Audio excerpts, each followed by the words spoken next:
आज हम लोग हेड और नेक रीजन का एक बहुत ही कॉमन कैंसर है जो कि लार ग्रंथि का कैंसर है। इसी के बारे में इस वीडियो में मैं आपको डिटेल्स में समझाने वाली हूँ। बहुत छोटी से छोटी और बहुत इम्पॉर्टेंट जानकारी जो है वो आपके साथ शेयर करूँगी। ध्यान से इस वीडियो को देखिएगा। इसमें मैं आपको ये बताने वाली हूँ कि जो सैलिवरी ग्लैंड्स के जो ट्यूमर होते हैं वो बेनाइन कंडीशन में और मैलिग्नेंट कंडीशन में कैसे होते हैं, कौन कौन से लक्षण जो है वो देखने को मिलते हैं। पहले आप उसी से आइडेंटिफाई कर लेंगे कि ये जो कैंसर है वो सैलिवरी ग्लैंड का कैंसर है या फिर नहीं है, और इसके ट्रीटमेंट में क्या क्या चीज़ें जो हैं उसका ख्याल रखना होता है।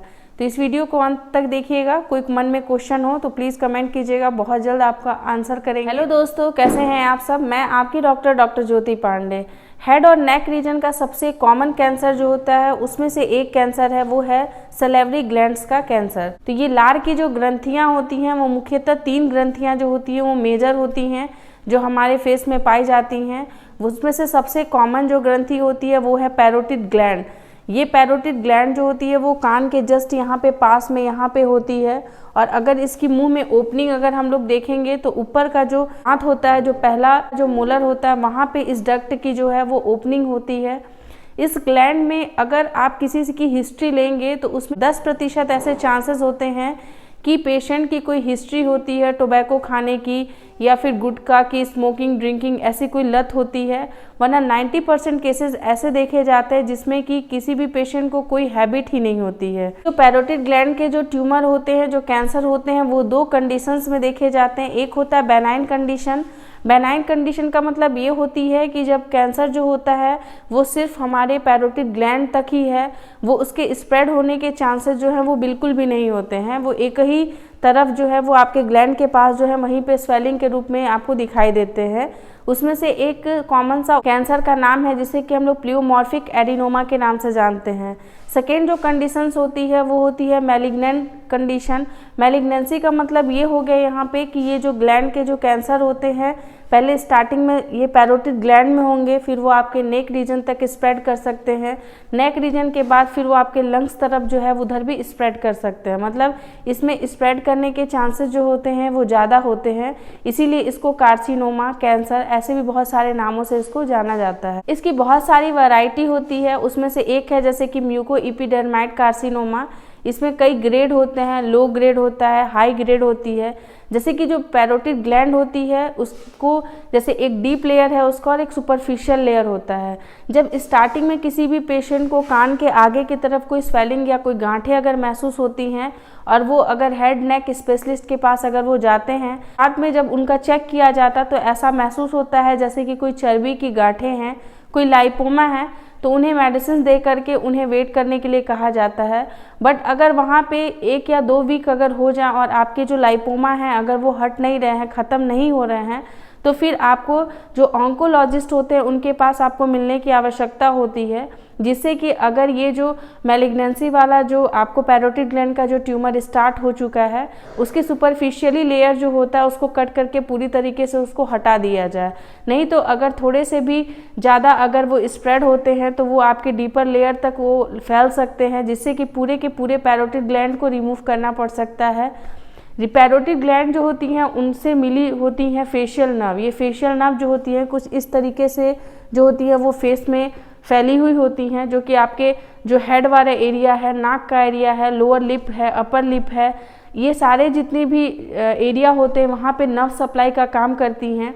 और जब भी पैरोटिड ग्लैंड की कोई भी सर्जरी की जाती है तो अक्सर कभी ना कभार ऐसा होता है कि जो फेशियल नर्व होती हैं वो टच हो जाती हैं या उनमें कोई भी ऐसा दिक्कत आ जाती है जिसकी वजह से न्यूरोपैरेक्सिया हो सकता है। ये न्यूरोपैरेक्सिया जो है वो टेम्प्रोरी भी हो सकता है या फिर परमानेंटली भी हो सकता है। जैसे कि अगर किसी को सर्जरी के 2 to 4 वीक्स के अंदर ये सही हो जाए तो उसे हम लोग टेम्प्रेरी टाइप का न्यूरोपैरेक्सिया बोल सकते हैं, लेकिन किसी किसी में 6 महीने तक का समय लग जाता है। और कुछ ऐसे केसेस होती हैं जो बहुत ज़्यादा कॉम्प्लिकेटेड टाइप की केसेस होती हैं, उसमें परमानेंटली पैरालिसिस भी हो सकती हैं। मतलब एक तरफ का फेशियल नर्व जो है वो आपका बिल्कुल डैमेज हो जाता है। तो इसीलिए ज़रूरी होता है कि अगर कोई भी पैरोटिड ग्लैंड के आसपास अगर कोई स्वेलिंग जो है अगर 4 से 6 महीने में अगर वो बिल्कुल भी डिज़ोल्व नहीं हो रहा है, ख़त्म नहीं हो रहा है, तो आपको बिल्कुल वेट नहीं करना है। आपको हेड नेक स्पेशलिस्ट जो ऑन्कोलॉजिस्ट होते हैं उनसे आपको कंसल्ट करना है और प्रॉपर ट्रीटमेंट लेना है। आपकी वो बायोप्सी होगी, अगर आपका कंडीशन होगा कि उस पार्ट को कट करके हटा दिया, को रिमूव करने के साथ साथ उससे रिलेटेड जो लिम्फ नोड होती है, जो गले की लिम्फ नोड है, उसको भी हटाना पड़ जाता है, क्योंकि वो लिम्फ नोड के माध्यम से वो आपके पूरे बॉडी में जो है वो स्प्रेड करने के चांसेस होते हैं। तो इसीलिए कंडीशन बहुत ज़्यादा ख़राब ना हो, ताकि वो सिर्फ आपके सुपरफिशियली लेयर को रिमूव करने से काम चल जाए, उतने तक आपको ज़रूरत है अवेयर होने की और तुरंत ही अपने डॉक्टर से कंसल्ट करने की। सेकेंड जो बहुत कॉमन ग्लैंड है वो है सब मैंडिबुलर ग्लैंड। सब मैंडिबुलर ग्लैंड जो है वो यहाँ पे पाया जाता है, इस एरिया में। यहाँ पे जो स्वेलिंग होती है ये भी पेयर में ही होता है, दोनों तरफ में। की शुरुआत जो होती है वो भी स्वेलिंग से ही होती है।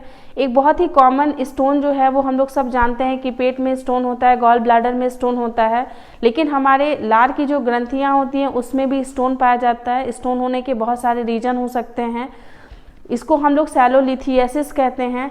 जब ये स्टोन आपके लार ग्रंथियों में के बीच में हो जाता है तो वहाँ पे लार जो है वो कंटिन्यू इकट्ठा होने लगता है, जिससे कि इन्फेक्शन होने लगती है।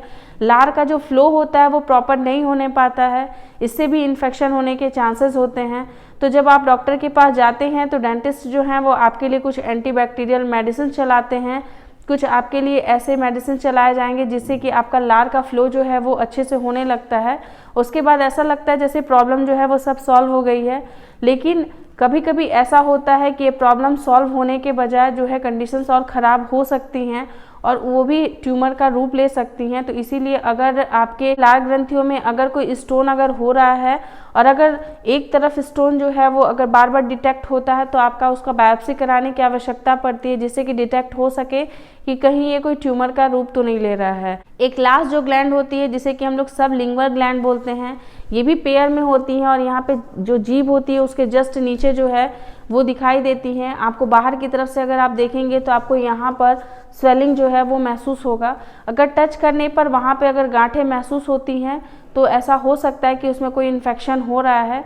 बहुत ही रेयर इसके चांसेस होते हैं कि सबलिंगुअल ग्लैंड में कोई ट्यूमर है, कोई कैंसर पनप रहा है, बट 1% चांसेस वहाँ पे भी होते हैं। तो इसीलिए अगर वहाँ पे कोई भी ऐसी प्रॉब्लम हो रही होती है तो आपको सबसे पहले उसकी इन्वेस्टिगेशन करने की आवश्यकता है, बायोप्सी करने की आवश्यकता है। उसके बाद जो है उसकी सर्जरी की जाती है, जिसमें कि लिम्फ नोड जो है उसका भी डिसेक्शन किया जाता है।